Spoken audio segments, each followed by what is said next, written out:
It'll be fine. It'll be fine. It'll be fine. It'll be fine. Make But yeah, few mistakes. scallions.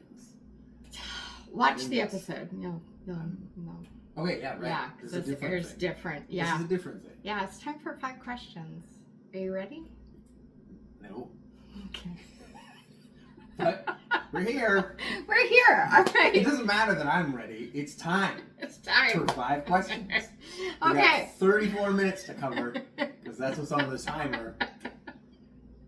Unless you took my advice and you just ate it then. Yeah. If you're watching go back and watch episode 4 or 2. Just take the puff pastry out of the package and just And then stuff watch it in your face. episode 102, 202, and 302 for the Easter eggs. You should go back and add them. Number 1 now. What is the worst meal to eat on a first date? Oh, anything with like garlic, right? Anything with garlic. Anything with heavy garlic. Yeah. Like I don't think it's specified. I think more. So no garlic festival. Aromatics. For Yeah. That's crazy. That is because like even though you both eat the garlic, you would think that might cancel it out, but I don't think so. It penetrates the skin. Like my father loves garlic, but my mother will know he's had it because she can just smell it through the pores. Did you know? Mm. This is, and I'm genuinely not sure if you know this. No. This was a fun fact that I don't know, the interwebs told me. So it must be true. Garlic, the reason it's on your breath, it goes into your blood, and then the blood goes into your lungs.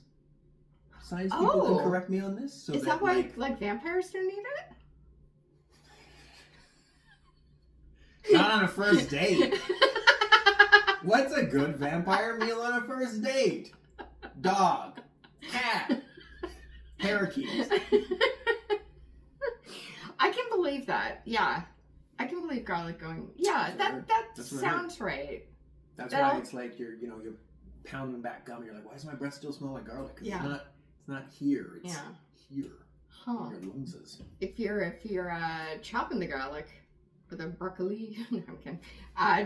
Garlic or onion, stainless steel sink here. My mom's little hack: rub your hands along the metal. It'll take the smell out of your fingers. Oh shit! Wow. And it works. I don't know why I did that. We didn't use garlic. Question number 2. Got it. What's your favorite late night snack? Ooh, there are so many. So many. Favorite? Yeah. Oof. Like when you say favorite, you're like, what would you go to either after being in a writing room all day or after doing a set? Like favorite is in most common, or favorite is in like most dopamine, this is great, but like acid reflux is gonna kill me? Let's say most common. Where do you go to most frequently? Most common is easy. Is like popcorn. And I've been getting like, they sell those powders? Different powders that you can sprinkle on your popcorn. I've been going hard on those, and I am aghast. Do you have a fave? That they don't have barbecue and they don't have sour cream and onion. What? But they have salt and vinegar. Why? Because chemically they can't do it? I don't know. A guy I know out in LA, he puts dry mustard powder on his popcorn, and he loves it. Makes sense. My 2 faves are, there's 2 kinds of cheese. There's cheddar cheese, and one is just white cheese, white cheddar, I guess. Yeah. So what I'll do is, this is the go-to. Have one bowl, not a huge bowl, but I'll have one bowl of some kind of cheese powder, and then another bowl ketchup for our American friends. Oh. Ketchup chips powder. I don't put ketchup on it. That would be weird. That would be weird. Oh, that's good. It's pretty tasty. I like and that. It's not like super heavy, so like, you go to bed and you don't feel like the worst. Yeah. Yeah. Awesome. Now, in a perfect world, if you could open your cupboard to have like the premium snack, what would it be? So a premium snack that I'm not going to have any consequences from. Okay. Yeah. Well, in that case, it would definitely be like pizza. Like heavy heavy cheese pizza, like Yeah. hardcore greasy, cheesy pizza. Yeah. In a world without consequences, that's my late night go-to. I used to get that a lot after doing a set. I would go for like a pizza slice. Now I'm trying to not do that, and I'll be like, go for some carrots and hummus. I'm trying. It sucks. All of it, healthy food sucks. Do you have because I get wicked acid reflux now. That's my life. So I can't. So bad. Can't have fun. I am getting acid reflux from white bread now. Damn. Well, white bread's good. It's not good for you. I can see that. Yeah. Fun white bread fact: the Elgin Winter Garden Theatre in Toronto, they cleaned the paint off the walls by getting some Wonder Bread spongy, and it's a paint remover. That's not. I can't. Number 3. Learning so much. Question number 3. What is a meal that just takes you right back to childhood? Ooh. Is there something mom or dad used to make, or Oh, grandma? damn. Oh, that's hard. Because it's really difficult because I want to say vegetarian, but basically at the end of the day, I don't eat poultry, beef, or pork. Okay. So there's not a lot left over from childhood. What was something that was made a lot in your house? We had pretty good rotation. I guess I would say, you know what I did? I got a hold of some Beyond Meat. Oh, okay. And I made, I got the Beyond Meat and some Sloppy Joe mix and a can of tomato paste, and that was very good. retro. Oh, I like that. Yeah, old school. A sloppy Joe. Because I haven't had that like in actual literal decades. I like that. I like Beyond Meat. I eat meat, but I do like the Beyond Meat. I think Beyond It's Meat's very good. Although, like, I've reached this point now Yeah. where my poor partner, every time we'll order in and we'll get like an Impossible Burger Beyond Meat for me, and I'll always be like, I think they messed up. I think it's meat.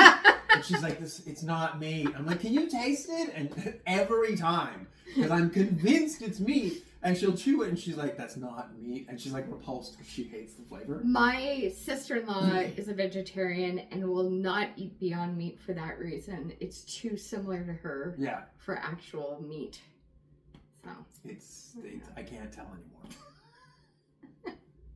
I feel like I could tell, like, if I ate meat, I'd be like, oh no, this is meat. Right. Question number 4, somewhat controversial of a question. It raises people's blood pressure. Nile, is a hamburger a sandwich?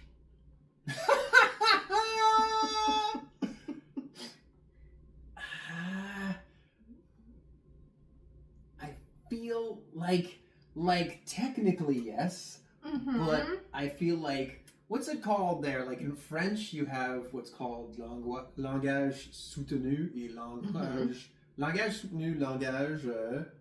There's official, yes, and there's like real, like letter of the really? law, letter of the law versus spirit of the law. Yes. Letter of the law, yes. Spirit of the law, clearly not. It's a hamburger. It's got its own name. It does. Like so bread meat bread doesn't do it for you.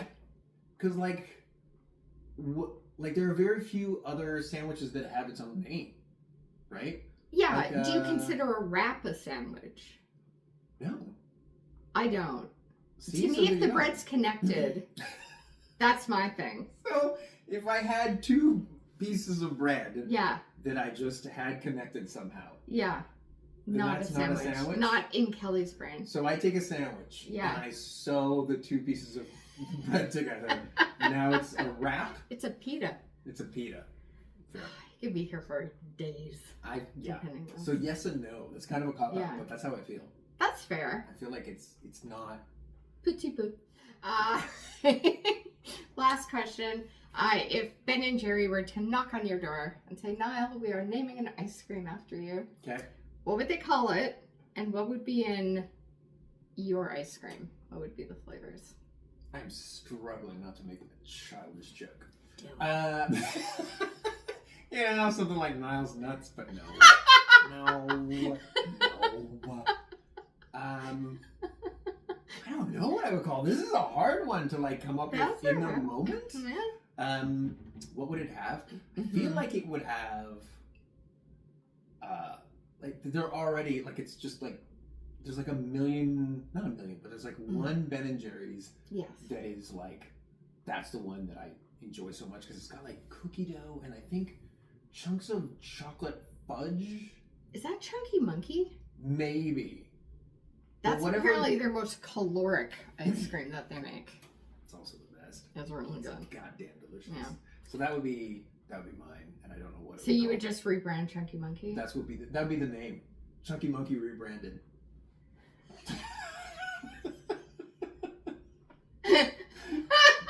I would call it. You know what? I would call it Chunky Monkey Plus, and I would enjoy people going online and being like, "It's completely different," even though it's taken from the same bin, the same.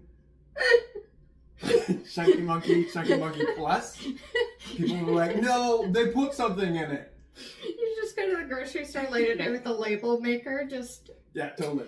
Just put a little plus sign on it. And they'll be like, no, they do. People... It's the way they put it together. I can see the Reddit thread already Yeah. of like people debating, is this different? And then someone's like, fuck yeah. Yeah. And then it eventually turns into a religion with its own inquisitions and murders. It's a mind fuck. Yeah. That's good. That's what it'd be called, Ben and Jerry's Mindfuck. Chunky Monkey Plus Ben and Jerry's Mindfuck. Open the lid, it says gotcha.